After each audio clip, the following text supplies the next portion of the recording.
Olá, hoje vamos falar sobre os fundamentos da prática psicanalítica. Esse é o primeiro vídeo de uma série de 2, então vamos fazer os fundamentos da prática psicanalítica, parte 1 de 2. Para a gente falar, então o tema é prática, né? O que fundamenta essa prática, né? Então a gente precisa, passo a passo, como eu sempre gosto de fazer você entender que a psicanálise é uma prática terapêutica sustentada numa teoria. O que fundamenta essa prática? Bom, para começar, primeiro de tudo, o abandono à sugestão hipnótica. Significa que a psicanálise ela é fundada e a prática é fundamentada numa terapia onde o terapeuta não sugestiona. Vamos entender disso. O que é uma sugestão? Uma sugestão é um faça, um beba, um não faça, é um comando. Uma sugestão nada mais é do que um comando. Ou seja, a psicanálise, o fundamento prático se dá, ou seja, essa prática chamada psicanálise, se estrutura numa terapêutica onde o terapeuta não exerce comando. Isso é muito importante. Por que disso? Estudando a história da psicanálise, se você se interessar, você vai ver que para que serviu a sugestão hipnótica, ou seja, a hipnose para a psicanálise? Serviu para que Freud observasse de que a histeria, o fundamento, a etiologia, ou seja, a causa da histeria, era emocional. E que a hipnose, essa sugestão da palavra do outro, no histérico, na histérica, tinha uma capacidade de mover o sintoma. Inclusive, dependendo da autoridade desse sugestionador, desse hipnólogo, o sintoma podia até sumir. O problema, Freud detectou, é que esse sintoma, que fora eliminado pela sugestão hipnótica, voltava. Significa então que se o objetivo de Freud era curar, ou seja, diminuir, ou pelo menos diminuir o sofrimento de uma epidemia praticamente, que era a histeria tanto em homens quanto em mulheres, a histeria se caracteriza por reações psicomotoras exageradas, e depois essas reações exageradas vão se apresentar também em outras áreas do indivíduo, não só no campo psicomotor, mas a tentativa de Freud era curar histéricos. E estavam se utilizando, o Charcot utilizava a hipnose, Dr. Joseph Brauer, que foi um grande amigo de Freud, também se utilizava da hipnose. Entretanto, Freud não gosta dos resultados. Como ele não gosta dos resultados, ele observa e começa a entender por que o sintoma, depois de eliminado na sugestão hipnótica, por que o sintoma retornava. Então ele começou a perceber que a hipnose não dava conta. A hipnose não dava conta de reduzir e eliminar os sintomas de uma vez. Então ele começa a ver a hipnose como, bom, não é talvez por aí. Então, a partir desse abandono, ele começa a ver que a hipnose não tem resultado, ele fala, não vou utilizar mais. Por que ele abandona? O principal motivo pelo qual ele abandona a hipnose é que ele começa a perceber que o indivíduo também fantasia, né, em estado hipnótico. Significa que ele percebeu que a mente mente, inclusive, em hipnose. Então ele começou a dizer, bom, se a mente resiste a falar sobre o trauma, sobre o estado hipnótico, eu não devo mais hipnotizar. Então, como se funda, né? Qual o fundamento dessa prática chamada psicanálise? Não vou mais sugestionar o meu paciente, o meu analisando, sobre a origem do sintoma. Começou-se, então, do abandono da hipnose, da sugestão hipnótica, surge a livre associação. O que é isso? Freud começa a dizer, parte do seguinte raciocínio, eu não vou mais sugestioná-lo e vou dar a palavra para aquele que sofre.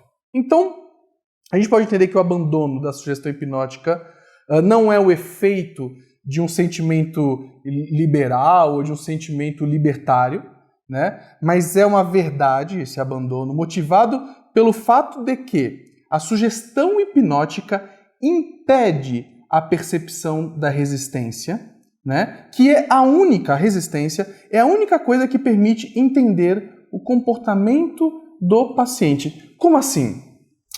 Qual é o objetivo? O que Freud já sabia nesse começo de psicanálise? Ele sabia que o indivíduo sofria de um trauma e que esse trauma estava ligado à impossibilidade de reagir a um fenômeno como ele gostaria. Então ele começa a perceber que o indivíduo ele reprime e recalca reações, e que isso tem um efeito, né? Ou seja, ele reprime e recalca afetos, sentimentos, desejos, reações, comportamentos, sonhos, devaneios. Ele começa a reprimir uma série de coisas.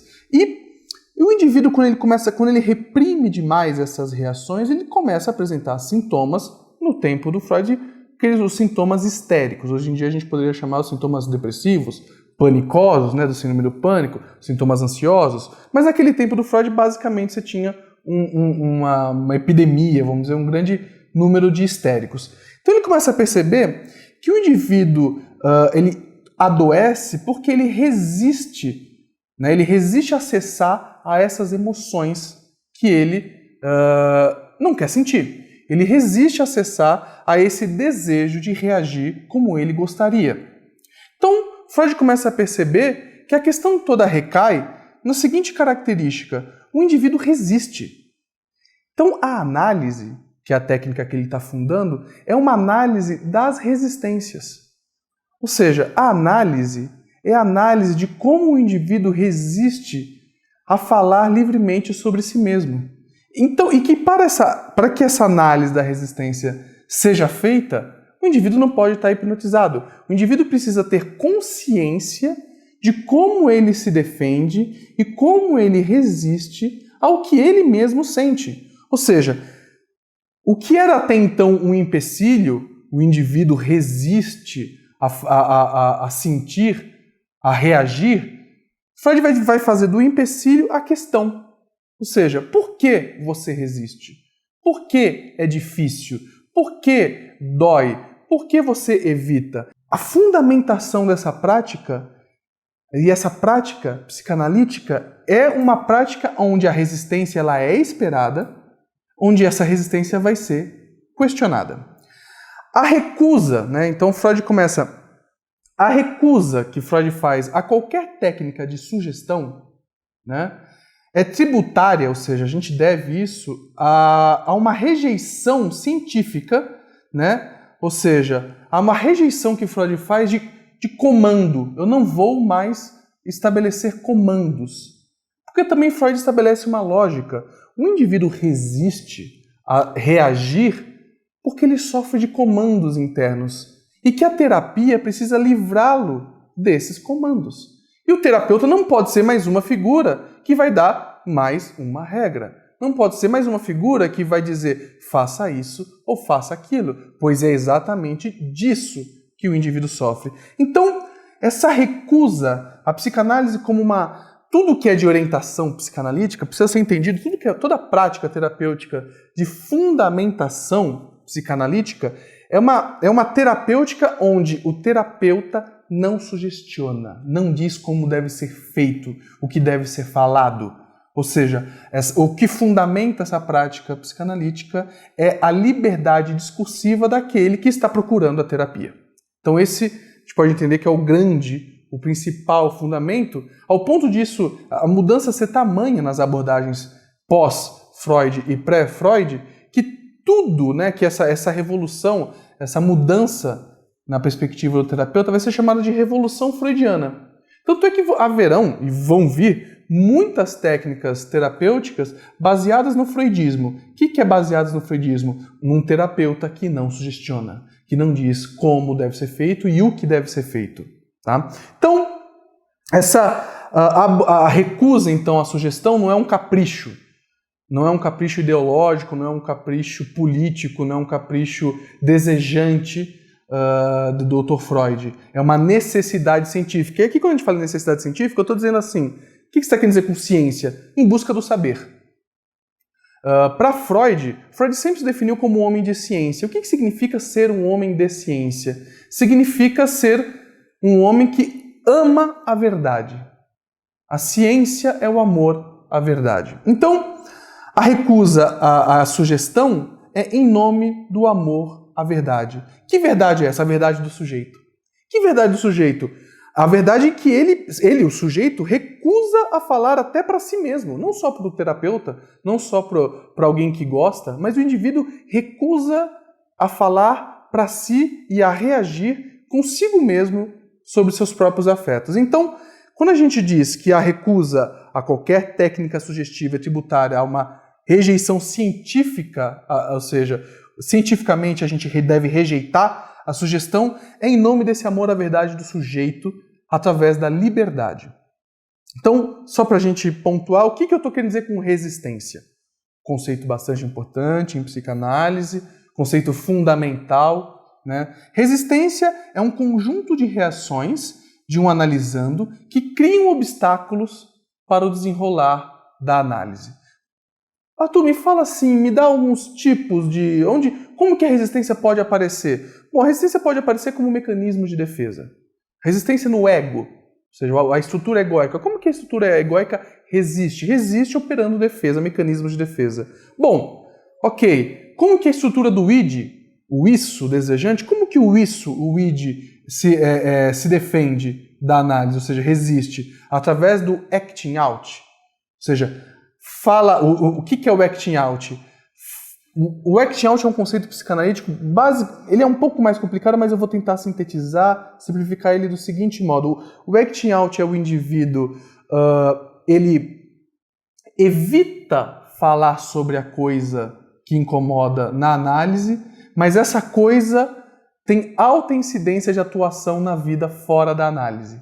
Ou seja, eu vou dar um exemplo aqui de um indivíduo, por exemplo, que pode demorar meses ou até anos para relatar em análise, para simplesmente falar que tem um problema, por exemplo, com drogas. Ou seja, o indivíduo ele sofre daquilo, mas não fala sobre aquilo. O que a psicanálise observou ao longo desses 118 anos de psicanálise é que o indivíduo não fala sobre o assunto para justamente poder manter o comportamento. A fala tem Quando você fala sobre uma coisa, você tem uma altíssima capacidade de alterar sua relação com a coisa. Então, quando o indivíduo evita de falar, ele não está só evitando falar, ele evita mudar a relação dele com a coisa, com aquilo que incomoda, ou com o que ele acha que naquele momento não incomoda. Então, na verdade, o indivíduo não resiste a falar, o indivíduo resiste a mudar. Porque, como eu sempre repito, quase como um mantra, a palavra tem uma altíssima capacidade de alteração na realidade emocional do sujeito.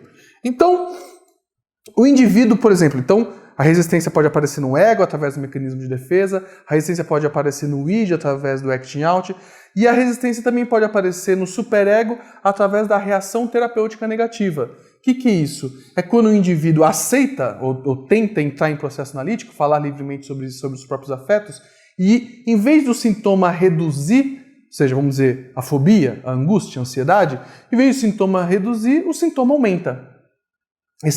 O indivíduo entrar em análise e o sintoma, em vez de reduzir, aumentar, o analista está diante de uma reação terapêutica negativa. É uma resistência ao superego contra essa palavra livremente associada numa situação analítica. Ou seja, é uma resistência do superego à liberdade discursiva.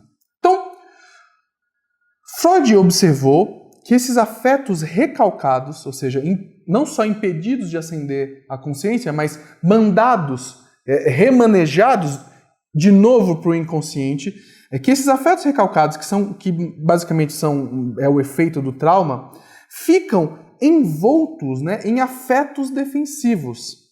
Ou seja, é como se o conteúdo reprimido, o conteúdo recalcado, uma espécie de cebola. Freud utiliza a metáfora da cebola. É como se o afeto reprimido e recalcado fosse o centro da cebola e as resistências fossem camadas concêntricas em volta desse núcleo. Significa, então, dizer o seguinte: Freud observou que o objetivo da análise é descascar a cebola. Ou seja, se o núcleo patogênico, ou seja, se o núcleo, o afeto, a reação impossibilitada de vir à consciência, de ser reagida, de ser executada, de ser posta para fora, de ser simbolizada, se esse afeto não pôde vir à tona, ele vai sofrer de uma série de camadas de defesas. O conteúdo precisa ficar reprimido. Isso não é o problema. O problema, então, não é você se defender, o problema não é as resistências. O analista conta com as defesas, ele conta com essas resistências. O que fundamenta essa prática chamada psicanálise é o analista que vai descascando essas camadas defensivas devagar, sessão a sessão, no afã, com o objetivo de chegar nesse núcleo que nada mais é do que um afeto impedido de ser sentido, um afeto impedido de ser reagido. Então, Freud quer esclarecer a estrutura das neuroses, pois por que a gente estuda teoria? Se a psicanálise vem de uma prática, por que psicanálise não é filosofia? Porque geralmente na filosofia acontece do seguinte modo, o indivíduo tem uma ideia e ele verifica se aquela ideia tem alguma pertinência na realidade. Isso quando o filósofo faz isso. A psicanálise é o oposto. Freud começou a escutar o sofrimento e a partir da escuta ele tenta estabelecer a teoria que estrutura aquele sofrimento. Você entende? Então é o oposto. A psicanálise vem de uma prática. A teoria é filha ou tributária de uma prática. É como se Freud no primeiro movimento nem soubesse. No primeiro momento, se você vê o filme Freud Além da Alma, um filme muito interessante, você vê que ele, que é o início ali, a passagem dele, o comecinho da história da psicanálise, você vê que ele no primeiro momento ele nem sabe muito bem o que ele está fazendo, e ele não sabia mesmo. E a partir disso, ele começa o processo de teorização. Então, esclarecer a estrutura do sofrimento humano, né, vai fazer a gente entender a necessidade de desmontagem das resistências. Por quê? Porque neurose, né, ou seja, o que é uma neurose? É uma reação exagerada mediante um fenômeno. Ou seja, onde estão... uma pessoa pode se perguntar, quais são as minhas neuroses? Observe quais são seus exageros.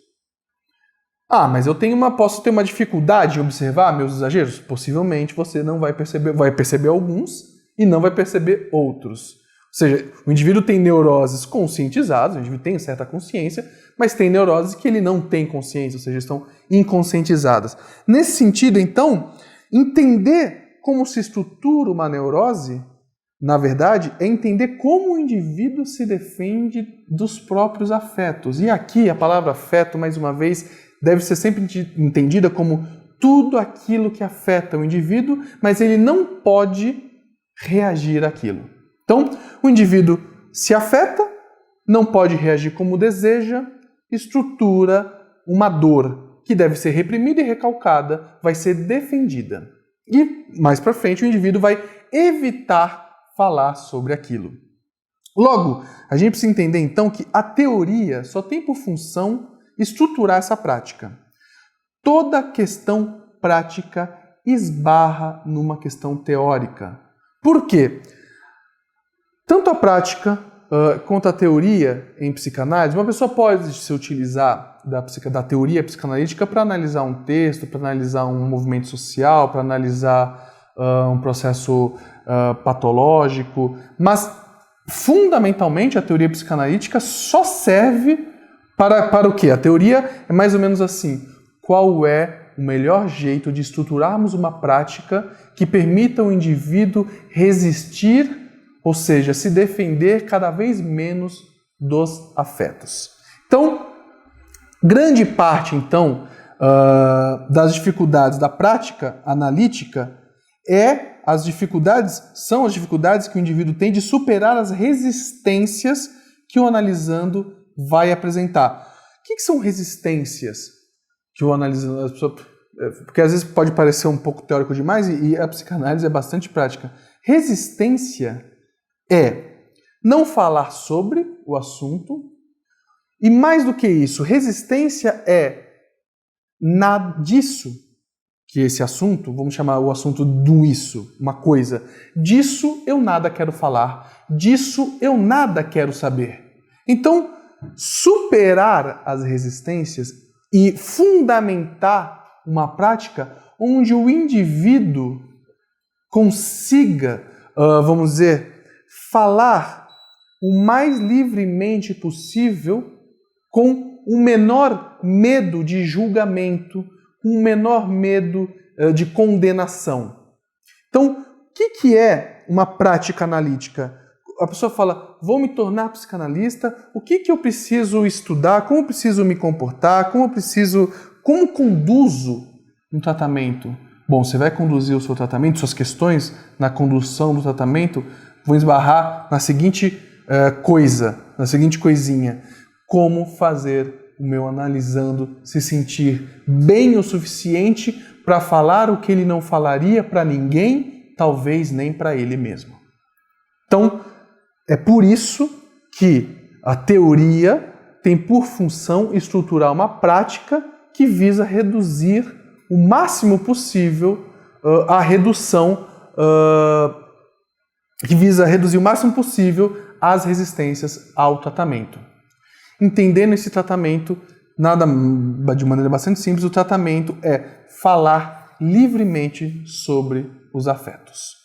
Então, qual é o motor da resistência? Por que o indivíduo resiste? Freud pensou sobre isso.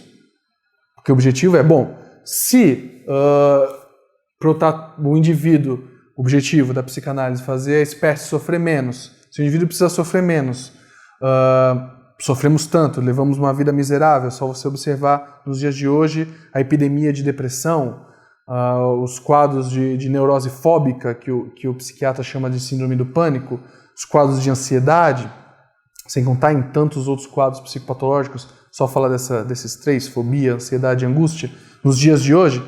Se as pessoas estão sofrendo tanto, claro que a questão do terapeuta é por que o indivíduo sofre e, sobretudo, por que o indivíduo resiste a tratar esse sofrimento.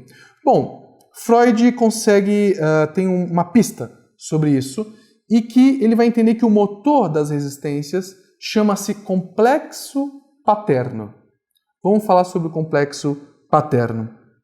A palavra complexo em freudismo foi um termo inaugurado pelo Jung, Carl Gustav Jung, no período em que ele foi freudiano, de 1908 a 1913. Jung tem 5 anos, onde ele realmente estuda com Freud. Essa palavra complexo vem do Jung, mas Freud se apropria do termo complexo, dizendo que, mais ou menos assim, um complexo é um conglomerado de afetos inconscientizados sobre um determinado tema. Isso é um complexo. Conglomerado de afetos inconscientizados sobre um determinado tema. Então, o processo analítico, vai dizer Freud, precisa superar o complexo paterno. Porque também você está entendendo que complexo é um conglomerado de afetos inconscientizados. O que significa aqui a palavra pai? Sempre em psicanálise, principalmente depois da teorização de Jacques Lacan, pai significa lei, norma, limite. E além de lei, norma, limite, o que estrutura a lei, a norma e o limite é a sanção, ou melhor, punição. Ou seja, quando a gente fala em complexo paterno, é uma série de afetos, é um conglomerado de afetos inconscientizados sobre a lei e o medo de ser punido pela lei. O indivíduo resiste porque teme a lei e teme ser punido pela lei. Vamos explicar melhor isso. Quando eu digo que o processo analítico precisa superar o complexo paterno, a gente precisa entender que esse complexo paterno é representado pelas autoridades sociais com alto poder de sugestão que obstrui o esforço analítico. Qual é o esforço analítico? Que é dar a palavra àquele que não a tem. Quem tem a palavra? Quem tem a palavra é quem tem um limite. Então, o que você quer dizer com ter a palavra? Ter a palavra significa dizer não, basta, daqui não passa.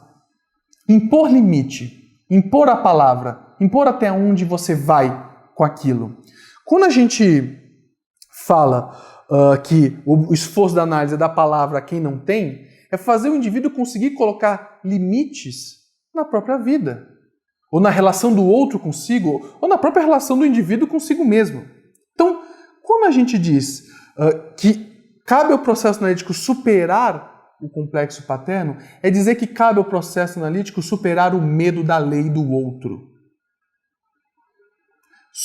Porque o que faz o indivíduo resistir a falar livremente e a ter acesso aos próprios afetos, aos próprios desejos? Medo. Medo de ser punido pelo que deseja. Medo de ser punido pelo ódio. Medo de ser punido pelo que sente. Quanto maior a incidência do complexo paterno, maior a incidência do medo de falar.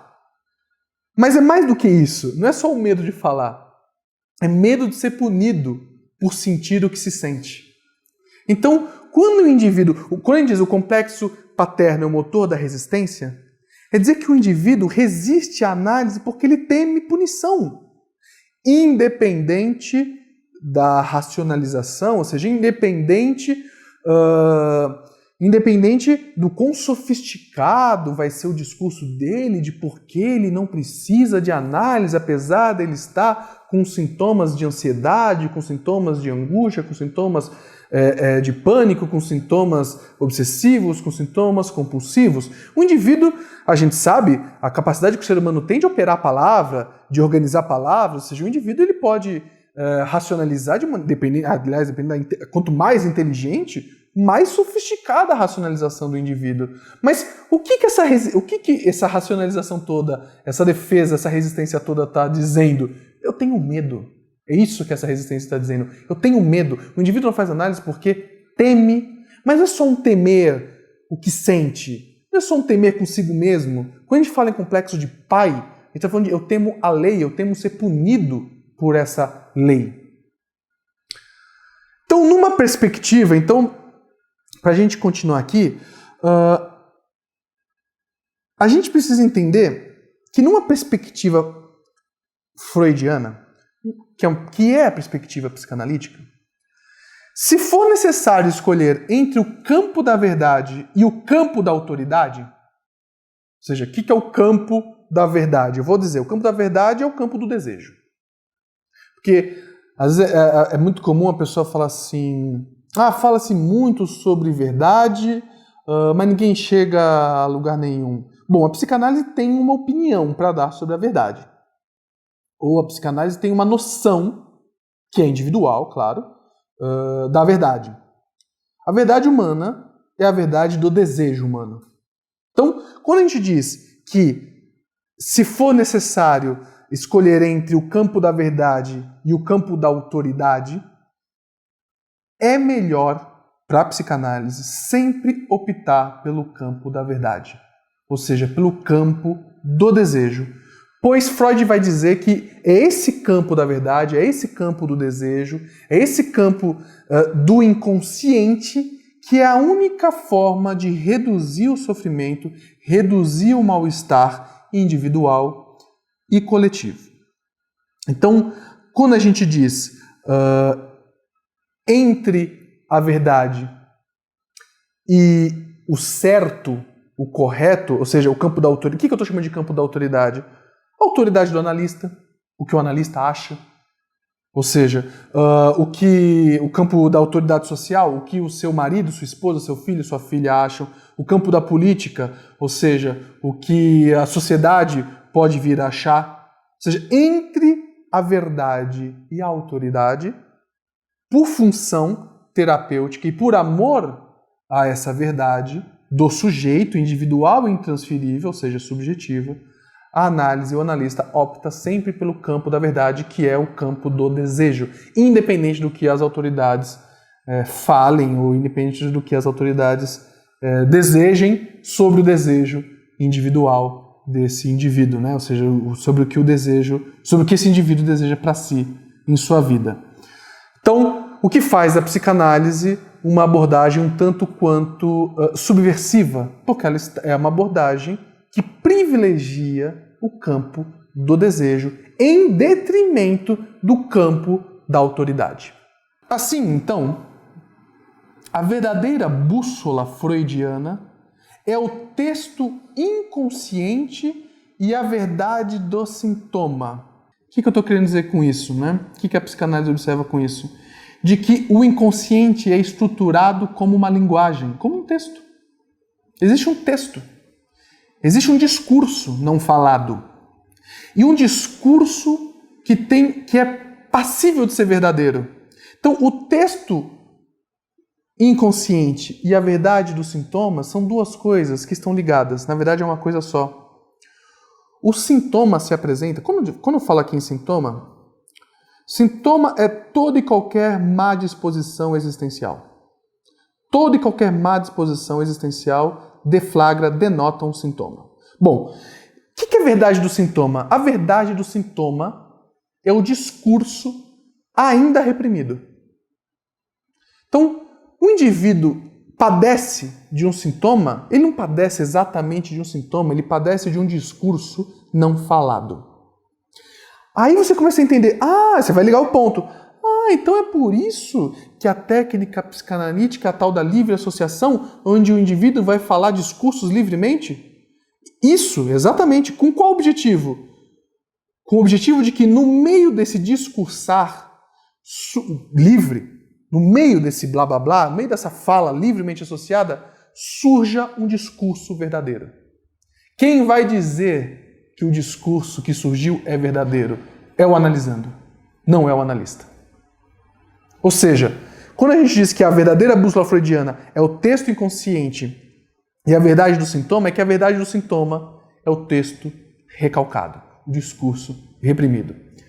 Sobre isso, nesse sentido, Freud vai dizer um pouco antes de morrer, em 1937, numa frase, ele diz: "Não devemos esquecer que a relação analítica se baseia no amor à verdade, ou seja, no reconhecimento da realidade e que exclui qualquer simulação ou engodo." Aqui a frase reconhecimento da realidade, pode parecer, não é uma realidade coletiva. Quando as pessoas falam assim, elas leem Freud, leem de maneira errada.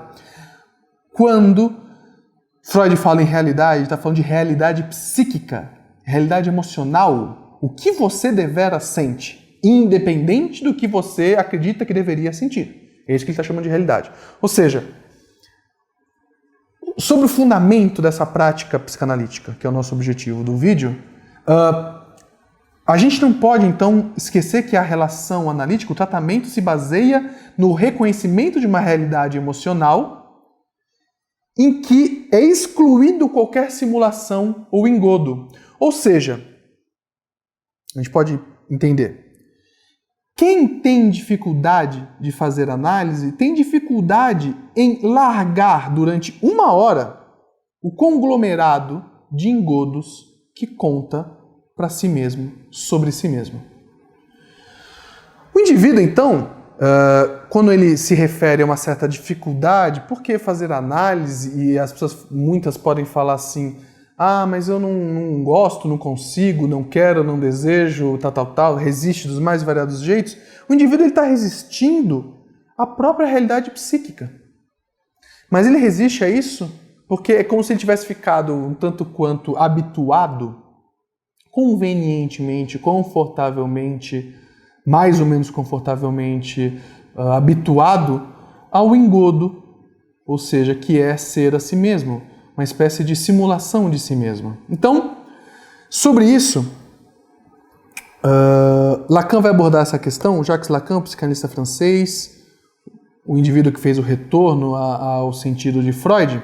Jacques Lacan vai abordar essa questão em 1953, dizendo que cabe ao psicanalista buscar superar as resistências do registro egóico, ou seja, fazer o indivíduo se livrar um pouco da ideia que ele tem de si mesmo. Fazer o indivíduo, durante aquela hora, durante aquele momento da prática, durante o momento da sessão, durante o momento da análise, durante aquele fenômeno, daquela experiência, fazer o indivíduo abandonar um pouco aquela ideia rígida que ele tem de si mesmo, porque esse ego, essa ideia que o indivíduo mantém de si mesmo, é exatamente aquilo que o afasta do desejo. Porque se você observar o texto de Freud, O Ego e o Id, de 1923, no começo do texto você já vai encontrar a seguinte frase: o grande objetivo do ego, ou seja, do eu, é manter o id afastado. Que leitura podemos fazer disso? O grande objetivo do eu é manter o desejo afastado. Quando Lacan diz, cabe ao clínico fazer com que o seu analisando supere as resistências do registro egóico, significa fazer o indivíduo se afastar um pouco da ideia que ele tem de si. Abandona um pouco essa ideia que você tem de você mesmo. Ou melhor dizendo, essa ideia que você tem de você mesmo não é tão importante assim. Pois, se o clínico reforçar, isso ocorre em muitos casos, isso explica, né, já que falamos de fundamentos da prática psicanalítica, isso explica por que muitas terapias e muitas análises travam ou patinam, ou seja, o indivíduo não sai do lugar. Muitas vezes uma análise trava ou patina porque o analista não soube conduzir a situação. E o que eu estou querendo dizer nesse exemplo aqui, nesse foco aqui que a gente está falando? O analista não soube conduzir o seu analisando para se afastar, para que esse analisando se afaste da ideia que tem de si mesmo. Ou pior, o analista, através de terapêuticas do imaginário, ou seja, terapêuticas egóicas, reforçou a ideia que o indivíduo tem de si. Reforçar a ideia que o indivíduo tem de si, você pode chamar de antipsicanálise. Ou seja, se o indivíduo entra numa análise e ele, ao longo do processo analítico, ele reforça as bases, as noções que ele tem de si mesmo, você vai ver uma análise que mais hora, menos hora vai estagnar. Porque o indivíduo vai chegar à seguinte conclusão: sou isso. Só que por que a análise patina ou estagna? Porque, apesar do indivíduo dizer sou o que sou, porque ele reforçou a ideia que ele tem de si, os sintomas vão estar lá. A ansiedade vai estar lá, a angústia vai estar lá, obsessão, compulsão, pesadelos, atos falhos, todos os fenômenos, né, sintomáticos vão estar lá. Então, você diz, eu tenho uma ideia, meu ego está estruturado. Meu ego está estruturado, eu acredito que sou o que sou, mas eu tenho um sintoma, tem um contrassenso aí. Se você fosse realmente quem você diz ser, tu não sofrerias tanto. Então, significa que uma análise, ou seja, onde o clínico, o terapeuta, o analista reforça a fantasia que o indivíduo tem de si, a gente chama essa fantasia imaginária de ego, você vai observar um impasse na análise, um impasse da experiência analítica, porque esse processo, né, de não questionar a ideia que o indivíduo tem de si garante a estagnação do registro imaginário. E eu queria voltar nessa expressão. Estagnação do registro imaginário do eu. O que é estagnação do registro imaginário do eu?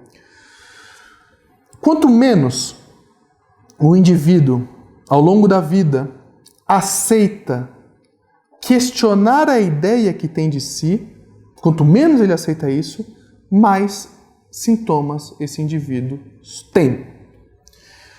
Então, estagnação do registro imaginário do eu, paralisação da ideia de si. Quanto mais rígida e mais paralisada a ideia que o indivíduo tem de si, ou seja, quanto menos dinâmica for a ideia que o indivíduo tem de si, quanto menos movimentada a ideia as ideias que o indivíduo tem de si, maior a incidência de ansiedade, angústia, fobia, obsessão, compulsão, histeria, pesadelo, atos falhos e todo o quadro psicopatológico conhecido. Então, o que é saúde? E o que busca? Então, a análise, qual é o fundamento prático, né, da psicanálise? Fazer o indivíduo, não permitir que o indivíduo entre em estagnação do registro imaginário de si mesmo. Fazer o indivíduo sempre questionar-se.